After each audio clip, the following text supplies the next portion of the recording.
plus heat gained by ice water to rise from 0 to T. तो heat given by water, तो जो heat देंगे पहले तो हीट किसमें होगा, मेल्टिंग के लिए यूज होगा for melting purpose, plus to raise temperature from 0 to T.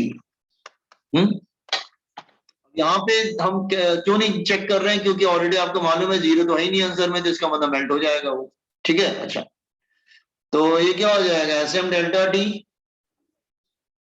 ये इधर वाटर, हाँ आइस, आइस मेल्ट होगा तो क्या होगा, L इंटू एम, आइस मेल्ट होगा तो L इंटू एम ना। उसके बाद आइस का ये वाटर लेंगे और ये आइस लेंगे बेटा, और प्लस उसके बाद उसका टेम्परेचर बढ़ेगा तो फिर Sm डेल्टा टी। अच्छा, तो पहले वाटर का चेक कर लेते हैं। वाटर का स्पेसिफिक हीट क्या होता है, 1, मास क्या है 10 ग्राम, टेम्परेचर उसका गिर रहा है 40 से टी गिरता है, 40 से टी आ जाता है। अच्छा, वो हीट इसमें यूटिलाइज हो रही मेल्टिंग, तो एल लेटेंट हीट क्या था 80 ना, 80, 10 gram plus what is specific heat of water, so specific heat of water, yes 1, मास किसका लेंगे, आइस का लेंगे ना, 10, डेल्टा टी क्या होगा टी माइनस 0, तो टी मिल जाएगा हमको। देख लो समझ में आ रहा है।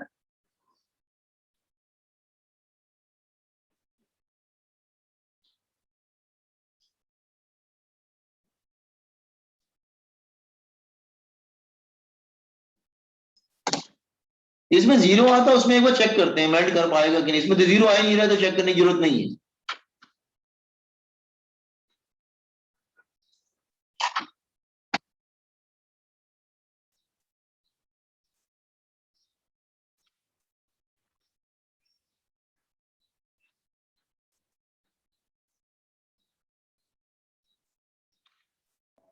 सर ये वापस एक्सप्लेन कीजिए ना। अच्छा ओके, ये देखो ये इसमें 0 तो नहीं आ रहा है, इसका मतलब आइस मेल्ट हो जाएगा, ये बात तो पक्का हो गया, ठीक है। और क्वेश्चन नंबर 48, सो वाटर और हीट में क्या, जैसे ये जो हीट में लॉस करेगा, ये हीट लॉस करेगा और इसका टेम्परेचर जो है वो 40 से टी पे आके रुक जाएगा।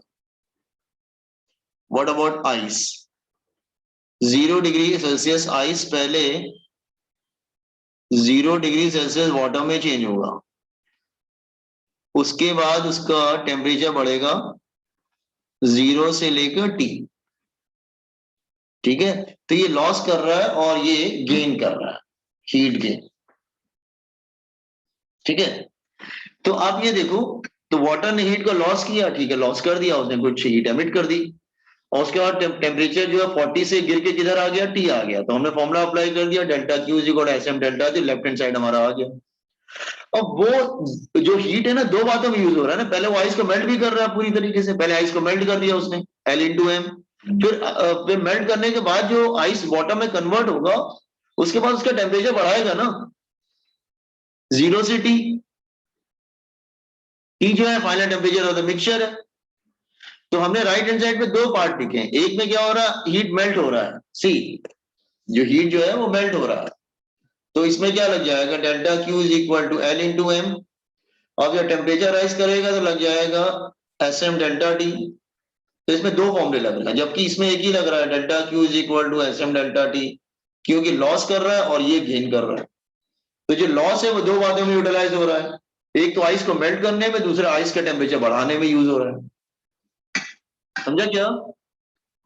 Yes sir. देख लो,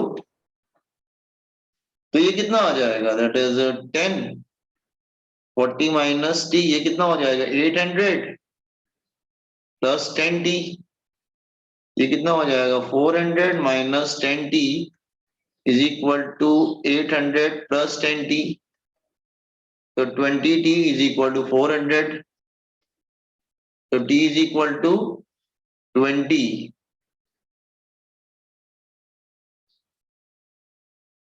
नहीं क्या, एक सेकंड, एक फाइनल मास पूछा है, sorry sorry, final mass of the mixture. ठीक है, फाइनल टेम्परेचर निकाल लिया हमने 20 डिग्री सेल्सियस। तो क्वेश्चन में फाइनल टेम्परेचर -20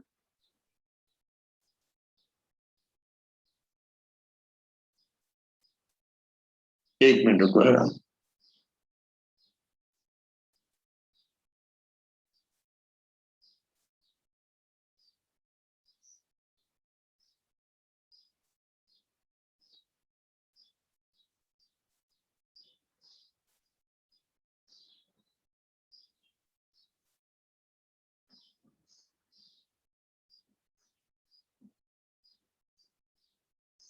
हाँ नहीं, यहाँ पे भी जस्ट वेट वेट, एक बार चेक कर लेते हैं, वेट, रुक जाओ रुक जाओ रुक जाओ, एक सेकंड रुक जाओ।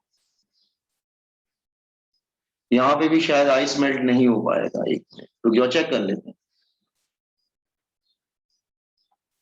एक सेकंड रुको जरा, let me check it. Question कुछ और है, फिर भी चेक कर लेते हैं।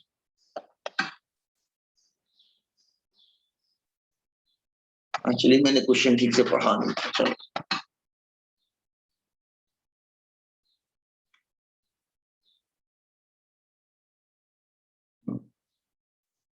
दोनों को मिक्स कर, ठीक है। नाउ सो देख लेते हैं पहले क्या मेल्ट होगा क्या, एक मिनट को देख लेते हैं, ये मेल्ट होता है क्या, देख लेते हैं पहले। To melt ice, heat required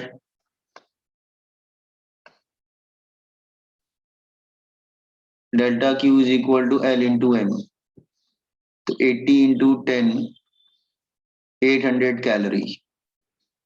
और अगर वाटर 40 से 0 गिर भी जाए तो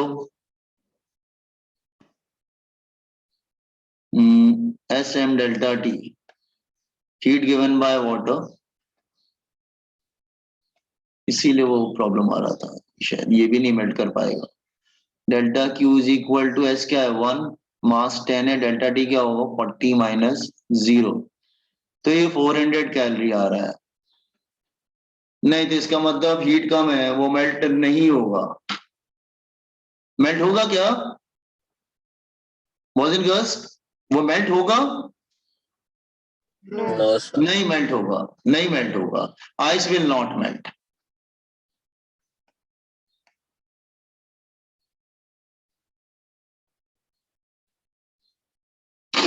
कितनी आइस मेल्ट हो जाएगी वैसे बताओ यार? 400 तो दे ही सकता है ना ये,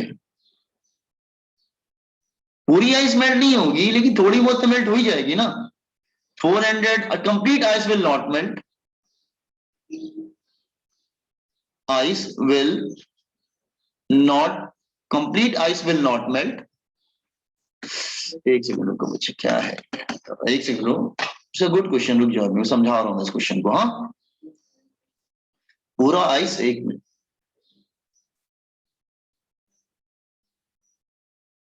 कंप्लीट आइस तो मेल्ट नहीं होगा, इसका मतलब complete ice will not melt. तो कितना मेल्ट होगा फिर, आप कहेंगे सर कंप्लीट तो मेल्ट नहीं होगा, तो फिर कितना मेल्ट होगा? Complete ice will not melt, इससे सब लोग यहां तक सेटिस्फाइड हैं? हाँ 400 कैलोरी भर का तो हो ही जाएगा, देखते हैं। तो just let's say let part of ice melted, part of ice of mass small M melts, उसका एक पार्ट में मेल्ट हो गया, तो heat loss is equal to heat gain. तो let's say m into L, delta Q L into M होता है ना, वही हो गया। m इंटू एल बोलो या l इंटू एम करो, बात तो एक ही है। और ये हीट कितना दे सकता है, मैक्सिमम वाटर कितना दे सकता है, 400 तो दे सकता है ना बॉयज एंड गर्ल्स, 400 दे सकता है कि नहीं? Yes. हाँ 400 दे सकता है। सो क्या हो रहा है यार, 400 is equal to L into M, तो 480 इंटू एम, तो एम कितना आ जाएगा 5 ना, तो इसका मतलब 5 ग्राम तो मेल्ट हो जाएगा। तो what is the final mass of water in the mixture? तो फाइनल मास ऑफ वाटर 15 हो जाएगा। Yes, final mass of water in mixture वो 10 ग्राम वाटर हो जाएगा और प्लस 5 ग्राम जो आइस मेल्ट हुआ, आइस मेल्ट, तो टोटल कितना हो जाएगा 15 ग्राम। इसका मतलब 5 ग्राम आइस में ही रहेगा, 5 ग्राम उसका मेल्ट हो जाएगा, तो पूरा टोटल वाटर का कंपोजिशन कितना हो जाएगा? 10 ग्राम वाटर ऑलरेडी था, क्योंकि वाटर 10 से 0 आया है ना, वाटर फ्रीज थोड़ी ना हुआ, वाटर 10 से 0 आया, 10 वाटर का रह गया, 5 इसका रह गया, तो टोटल कितना हो गया? 15 हो गया कि नहीं? ये क्वेश्चन समझ में आया तुमको? मेल्ट तो नहीं कर पाएगा इसको। 10 ग्राम वाटर 10 ग्राम आइस को मेल्ट नहीं कर पा रहा है, लेकिन हाँ पूरी आइस को नहीं मेल्ट कर पा रहा है, कि थोड़ी बहुत आइस को तो मेल्ट कर ही दे रहा है वो। 400 तक तो दे ही सकता है वो हीट अपनी, वाटर में रह के वो 400 कैलोरी तक हीट दे सकता है। क्यों? 40 से 0 तक गिरेगा, कुछ हीट दे देगा, और वो हीट कितने यूटिलाइज हो रही है? पूरी नहीं, एटलीस्ट 50% आइस को मेल्ट कर दे रहा है, 50% आइस को मेल्ट कर दे रहा है। इसका मतलब आइस जो थोड़ा बहुत 50% मेल्ट हुआ 5 ग्राम, प्लस वाटर इटसेल्फ 10 ग्राम था, तो टोटल कितना हो जाएगा? 15 ग्राम। ये बात समझ में आया? Everybody got this one? और इसका फाइनल टेम्परेचर 0 ही रहेगा, इसका final temperature should be 0 degree only, क्योंकि आइस मेल्ट हो गई नहीं। तो final temperature should be of mixture should be 0 degree Celsius, क्योंकि आइस मेल्ट होगा नहीं और वाटर भी 0 पे आ चुका है, तो पूरा मिक्सचर का टेम्परेचर 0 रहेगा और आइस 50% मेल्ट हो जाएगा, टोटल 15 ग्राम वाटर आ जाएगा उसमें। Everybody got this question?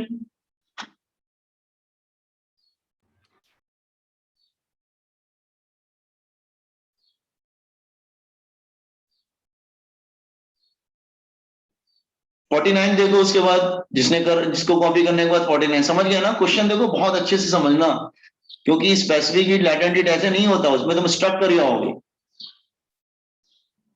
इसके जो न्यूमेरिकल्स होते हैं ना, थोड़े बहुत दिमाग से करने पड़ते हैं, वरना क्या है कि आपको एक एक बात को नोटिस करना पड़ेगा, कहाँ क्या हो रहा है।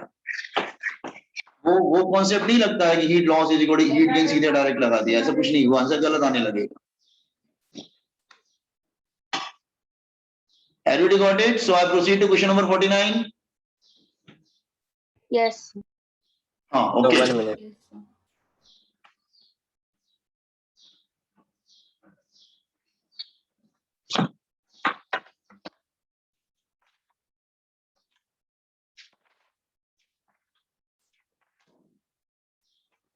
सर वो ऊपर एक 46 क्वेश्चन भी बचा था ना।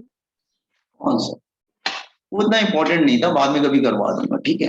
चलो पहले जो थोड़ा अच्छा अच्छा क्वेश्चन था 2-4 करा देते। क्या बुक तो है नहीं, तो मैं सोच रहा थोड़ा 2-3 आइडिया लग जाता तुम लोग कैसे वर्क करता है, फिर तो आप लोग एक बार समझ में आएगा तो क्वेश्चन कहीं से भी उठा लोगे आप लोग, आप नेट से भी क्वेश्चन उठा लेंगे तो कोई इश्यू नहीं हो जाएगा उसमें, ठीक है। जरा 49 क्वेश्चन देखो, जरा हो गया 49 क्वेश्चन, बाकी लोग करें।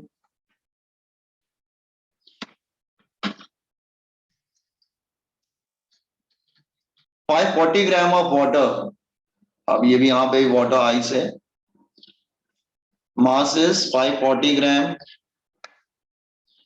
टेम्परेचर कितना है इसका 80 डिग्री सेल्सियस, प्लस आइस, उसका मास भी 540 ग्राम है,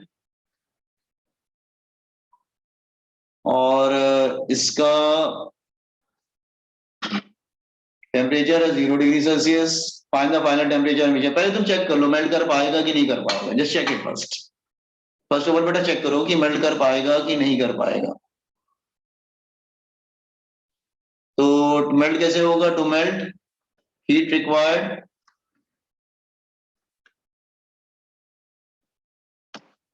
delta Q is equal to L into M. L कितना हो जाएगा 80 इंटू 540, कितना आ जाएगा ये चेक कर लो मेल्ट हो पाएगा कि नहीं, जस्ट चेक इट। और इसका अप्लाई कर लेना, delta Q is equal S M delta T, 0 तक ले आना, देख लेना मेल्ट होता है कि नहीं होता है दोनों, just check it.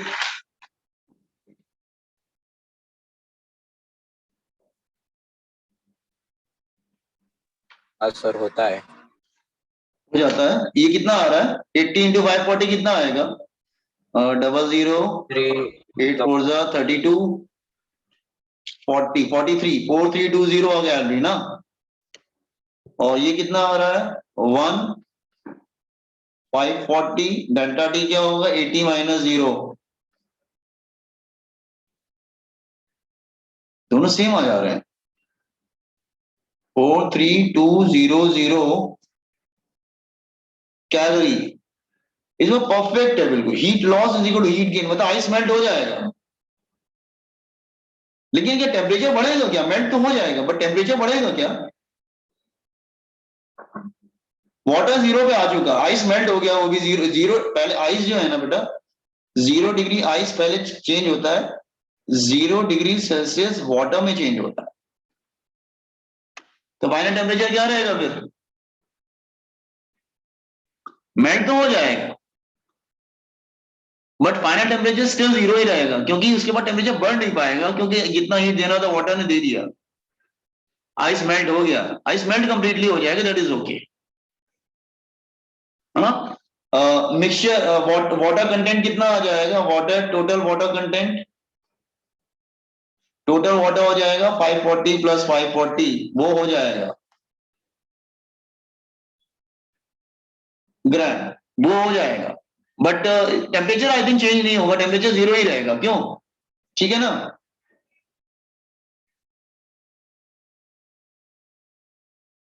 Temperature change नहीं होगा, ये बात समझ में आया,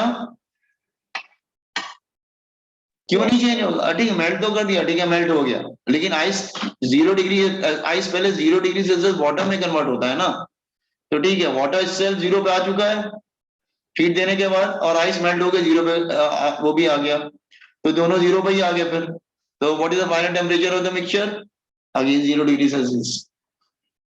तो थोड़ा उसको अच्छे से एनालाइज करना पॉइजन, समझा क्या, okay. Now just hold on एक सेकंड,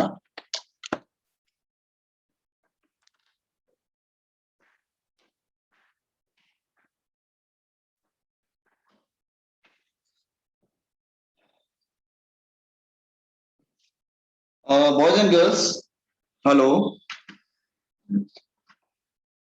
यस सर। ध्यान रखना इस पे, आपका जो कॉन्फिडेंस तभी आएगा ना जब आप इस पे कुछ न्यूमेरिकल्स कर लेना,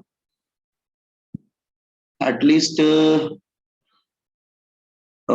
20 क्वेश्चंस टू 25 क्वेश्चंस एक बार कर लेना, 20 टू 25, तब आपके अंदर एक कॉन्फिडेंस आएगा इसको सॉल्व करने का, क्योंकि फिर वो एक ट्रेडिशनल मेथड बच्चे बार बार यूज करने की कोशिश करते हैं, heat loss is equal heat gain, वो यहाँ पर हमेशा सक्सेसफुल नहीं होता, उसका थोड़ा ऐसे नहीं होता है, मतलब थोड़ा सा दिमाग भी लगाना पड़ता है, ठीक है। तो मैं कोशिश करूंगा आप लोग को कुछ क्वेश्चन भेजने की कोशिश करूंगा, आप लोग ट्राई करिएगा, मैं तो मैं आज कोशिश करता हूँ कुछ क्वेश्चन निकालूं, आप लोग को 10-15 क्वेश्चन भेजता हूँ, ठीक है, आप लोग ट्राई करेंगे उसको, ठीक है ना, जो नहीं आएगा मेरे से पूछिएगा, ठीक है ना बॉयज एंड गर्ल्स, अच्छा yes sir. No, yes okay चलो, फॉर्मूले का यूज समझ में आ गया, जब स्टेट चेंज होता है तो L into M, temperature change होता है तो SM डेल्टा T, ठीक है, ऑल दीस थिंग्स। अच्छा 49th क्वेश्चन बताइए ना एक बार। 49 क्वेश्चन में आपने देखा ना कि आई 0 डिग्री सेल्सियस पे था, वाटर 80 डिग्री सेल्सियस पे था, ठीक है, वाटर ने हीट दे दिया, वाटर सपोज कर लो 80 से 0 तक गिर गया, वो 0 डिग्री सेल्सियस तक गिर भी जा रहा है, तो कितनी हीट दे रहा है, only this much heat is given by the water, और इसको मेल्ट होना है तो कितनी हीट चाहिए इसको, तो दोनों इक्वल आ रहे हैं ना, इसका मतलब वाटर 0 पे गिरेगा, 80 से 0 तक गिरेगा और हीट देता जाएगा और आइस पूरी मेल्ट हो जाएगी, तो वाटर कंटेंट तो दोनों का ही आ जाएगा, आइस भी मेल्ट हो गया, वाटर भी मेल्ट हो, वाटर तो अक्सर वाटर है, तो 540 प्लस 540 वाटर कंटेंट जो है पूरा 1080 ग्राम हो जाएगा, दोनों ऐड हो जाएंगे 540 प्लस 540। लेकिन क्योंकि आइस जीरो पे कन्वर्ट हुआ है, 0 degree Celsius ice 0 degree water पे कन्वर्ट हुआ है, और वाटर इससेल्फ 80 से 0 पे आ चुका है, इसका मतलब फाइनल टेम्परेचर तो 0 ही पे रहेगा ना, that will not change. Got it? अच्छा नो, अच्छा ठीक है, मैं इस पे कुछ क्वेश्चन देता हूं, उसके बाद हम लोग डिस्कस करेंगे, ठीक है। I will try to give this question today और टुमारो, ओके आई विल, क्योंकि मुझे निकालना पड़ेगा क्वेश्चंस कहाँ पे हैं, ठीक है। नो हो सकता है 10-15 ही क्वेश्चन दे पाऊं, जो भी हो मैं देता हूं क्वेश्चन आपको, ठीक है। इस पे you have to try it. So अभी क्या करता हूँ, हाँ अभी मैं हाँ अभी हम लोग, हमारा कुछ चल रहा था thermal properties of matter, okay. No अब हम लोग आते हैं mode of transfer of heat, heat transfer, heading लिखो heat transfer.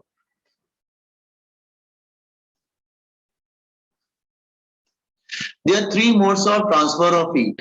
Three modes of transfer of heat.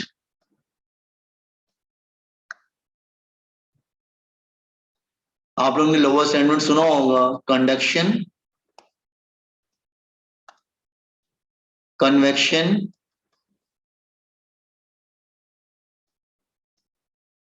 And third one is radiation. Three modes होते हैं, convection, sorry conduction, convection and radiation, three modes of transfer of heat. Conduction किसमें होता है? It happens only solids, in solids. Convection किसमें होता है? Liquids and gases.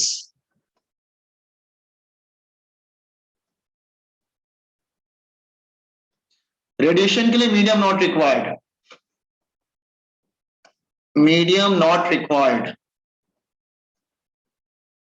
Medium की जरूरत नहीं होती है, ठीक है।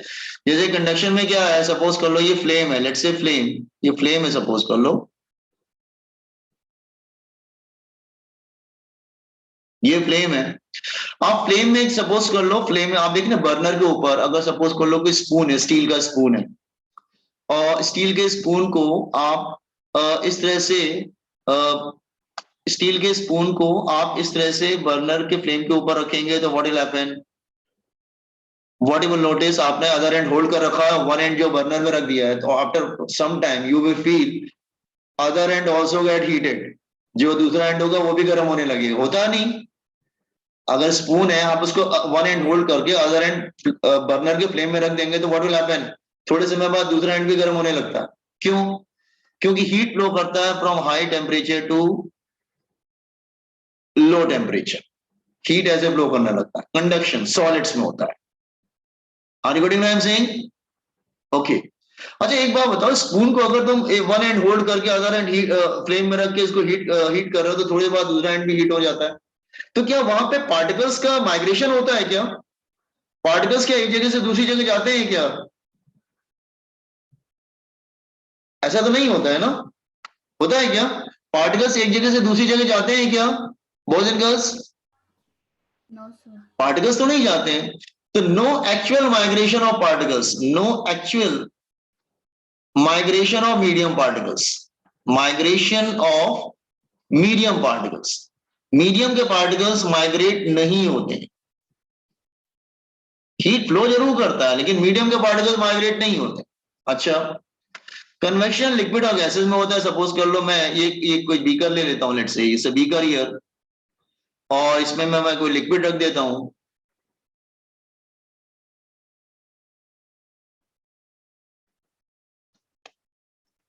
और इसको मैं सपोज कर लो हीट करता हूं, लेट्स से यहां पे मैं फ्लेम ले लेता हूं और मैं इसको हीट करता हूं, लेट्स से, तो व्हाट यू विल नोटिस, आप अगर इतने बड़े बीकर में किसी लिक्विड को रख के हीट करेंगे तो क्या पूरा लिक्विड एक साथ हीटअप हो जाता है क्या? ऐसा तो नहीं होता है। जो लोअर सेक्शन होता है ना, लोअर पार्ट होता है वो पहले हीटअप होता है, तो लोअर जो नीचे जो लोअर सेक्शन ऑफ वेसल में, वेसल के लोअर सेक्शन में जो पार्टिकल्स प्रेजेंट है they receive the heat first, और हीट रिसीव करने के बाद दे विल एक्सपैंड, एक्सपैंड होने के बाद दे बिकम लाइटर, लाइटर हो जाते हैं तो वो पार्टिकल, नीचे के पार्टिकल्स ऊपर चले जाते हैं। तो जो हॉटर पार्टिकल्स होते हैं ऊपर चले जाते हैं, जो ऊपर के कूलर पार्टिकल्स होते हैं they will come down to take their place. तो होता है क्या कि वही करंट सेटअप हो जाता है, नीचे के पार्टिकल ऊपर जा रहे हैं, ऊपर के पार्टिकल नीचे जा रहे हैं, लाइक दिस पे ऐसे होने लगता है। Are you getting? तो एक्चुअली यहां पे क्या होता है, पार्टिकल्स का एक्चुअली माइग्रेशन हो रहा है, पार्टिकल्स एक जगह से दूसरी जगह मूव करते हैं। Are you getting this point? बात समझ में आ रही है क्या मेरी, मैं क्या समझा रहा हूं? ठीक है, तो नीचे के पार्टिकल पहले हीट अप होते हैं, ऊपर जाते हैं, फिर ऊपर के कूलर पार्टिकल नीचे आते हैं, लाइक दिस वे ऐसे चलता रहता है। तो यहां पे क्या है, actual migration of medium particles, actual migration of medium particles.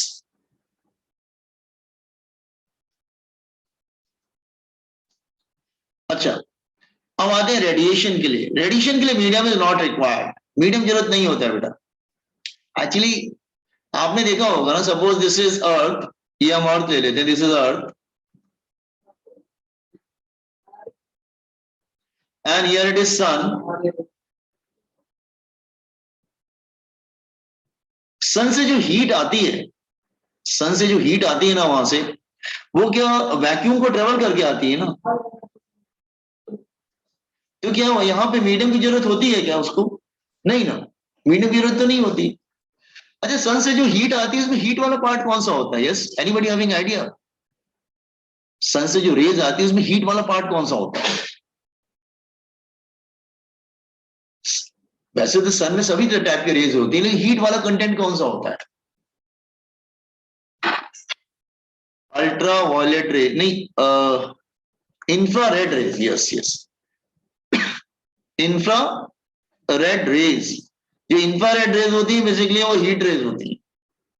Infrared rays जो होती है ना वो हीट रेज होती है। तो इंफ्रारेड रेज, तो सन से जो इंफ्रारेड रेज आती है ना, they are heat rays, they are heat rays basically. तो मीडियम नॉट रिक्वायर्ड। स्पीड क्या होती है इनकी? स्पीड क्या होती है? दैट इज स्पीड होती है C, that is 3 × 10⁸ metre per second. Okay, तो यहां पे मीडियम की जरूरत नहीं होती है, they are infrared rays, heat rays. Are you getting?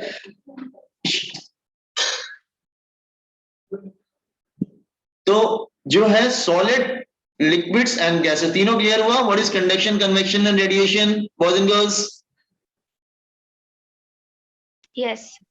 Okay, तो वन बाय वन आपको कुछ कॉपी करना है कॉपी कर लीजिए, वन बाय वन स्टार्ट कर दें। पहले मुझे कंडक्शन स्टार्ट करना पड़ेगा। Conduction,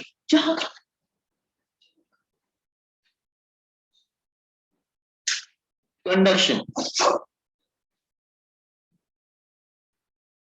conduction, conduction.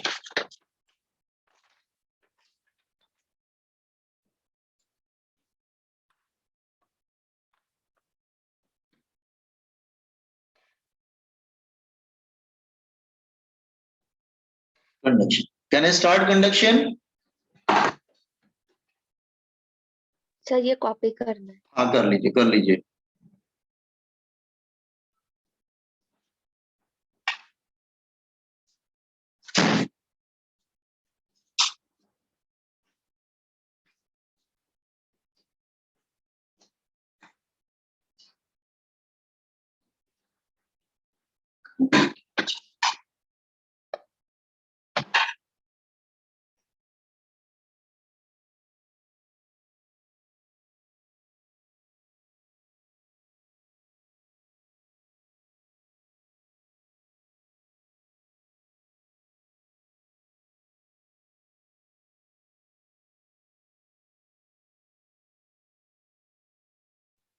हाँ, कैन आई प्रोसीड? बता देना जब कंप्लीट कर लेना, मुझे बता दीजिएगा, ठीक है?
सर आपका माइक बंद है। अच्छा ठीक है, सपोज कर लो ये फ्लेम है, जैसे ये मैं समझा रहा हूँ। हाँ, सपोज कर लो ये कोई रॉड है, लेट्स से फ्लेम क्या है, जिस रॉड ले लेते हैं, let's say it's a rod here, let's say ये रॉड है, इट्स अ मेटल रॉड, और सपोज कर लो इसको हीट कर रहे हैं, यहां पर फ्लेम है और ये हीट अप हो रहा है। तो इस हीट कैसे ट्रांसफर होता है, ध्यान सुनो। एटम जो होते हैं ना वो टू एंड फ्रो मोशन करते रहते हैं, एटम जो है वो टू एंड फ्रो मोशन करते रहते हैं, आपको मालूम है। तो व्हाट विल हैपन, पहले जो हीट है ना वो एटम नंबर 1 रिसीव करता है, तो वो उसका जब heat energy converted into kinetic energy, तो वो वाइब्रेट करने लगता है, बहुत ज्यादा वाइब्रेशन स्टार्ट हो जाता है उसका। तो वो क्या करता है, अपना जो वाइब्रेशन हिट करता है नेबरिंग एटम को, और पार्ट ऑफ एनर्जी क्या करता है, ट्रांसफर कर देता है। फिर ये भी वाइब्रेट कर रहा है बहुत ज्यादा, फिर ये अपनी हीट एनर्जी नेक्स्ट पार्टिकल को, इस तरह से वो अपने नेक्स्ट पार्टिकल को, फिर नेक्स्ट नेक्स्ट नेक्स्ट नेक्स्ट, इस तरह से हीट ट्रांसफर होता है from one atom to other, then second atom to third atom to four atom 5, इस तरह से हीट ट्रांसफर होता रहता है। Got this one? Then why some are very good conductor of heat and why some are very bad conductor of heat? तो answer ध्यान सुनो। अब गुड ये है बैड कंडक्टर, ठीक है। सपोज कर लो हम इसको को रॉड ले लेते हैं, और ये जो है ये बैड कंडक्टर है, let's say it's a bad conductor, ठीक है। रॉड है लेकिन बैड कंडक्टर है, ये ऐसे मटेरियल का बना है, इट्स अ बैड कंडक्टर। तो आप कहेंगे what about good conductor? Good conductor क्या होता है? गुड कंडक्टर कुछ ऐसा होता है, लुक हियर, सेम, उसमें क्या होता है, ये भी एटम्स है, ये भी गुड कंडक्टर। गुड कंडक्टर में इलेक्ट्रॉन्स होते हैं, गुड कंडक्टर में क्या होते हैं, इलेक्ट्रॉन्स होते हैं। तो क्या होता है जब हीट करते हैं ना, तो हीट एटम में जाती है, फिर एटम नंबर 1 से एटम नंबर 2 में जाएगा, एटम नंबर 2 से एटम नंबर 3 में ऐसे जा रहा है। लेकिन ये तो बहुत स्लो प्रोसेस हो गया ना, एक एटम से दूसरे atom, billions in billions of atoms are there. तो अगर एटम टू एटम ट्रांसफर होगा तो कितना टाइम लग जाएगा एंड तक पहुंचने में। तो यहाँ पे इलेक्ट्रॉन अपना रोल प्ले करते हैं, हीट जो है ना इलेक्ट्रॉन में भी जाता है, और इलेक्ट्रॉन जो है ना वो हीट क्विकली कैरी करते हैं, और वो दूसरे एंड पे पहुंच के हिट कर देते हैं एटम को। Are you getting what I am saying? तो इलेक्ट्रॉन क्या करते हैं, वो क्विकली हीट को कैरी करते हैं, और वो एक एंड से दूसरे एंड में जाते हैं, वहां के एटम को हिट कर देते हैं। तो यहाँ पे एटम टू एटम तो जो हीट ट्रांसफर हो रही वो तो हो ही रहा है जो ट्रेडिशनल है, लेकिन इलेक्ट्रॉन भी हीट को कैरी करके एक जगह दूसरी जगह पहुंच जाते हैं, क्योंकि इलेक्ट्रॉन फ्री होते हैं, they are free electrons, they are free electrons. तो इट्स अ गुड कंडक्टर, ये गुड कंडक्टर है। तो are you getting what is meaning of bad conductor, good conductor? दोनों में क्या फर्क है? गुड कंडक्टर में इलेक्ट्रॉन्स भी हीट को कैरी करते हैं एक जगह से दूसरी जगह ले जाने में, लेकिन बैड कंडक्टर में क्या होता है, वो बस एटम टू एटम जाता है, दैट्स वेरी स्लो प्रोसेस। अब बिलियंस ऑफ एटम्स हैं, अब एक एटम को हीट मिलेगा, वो वाइब्रेट करेगा, फिर वो वाइब्रेशन अपने नेबरिंग एटम में ट्रांसफर करेगा, फिर वो वाइब्रेट करेगा, फिर ये तो बहुत स्लो प्रोसेस हो गई ना। आर यू गेटिंग कि गुड कंडक्टर बैड कंडक्टर में डिफरेंस क्या होता है?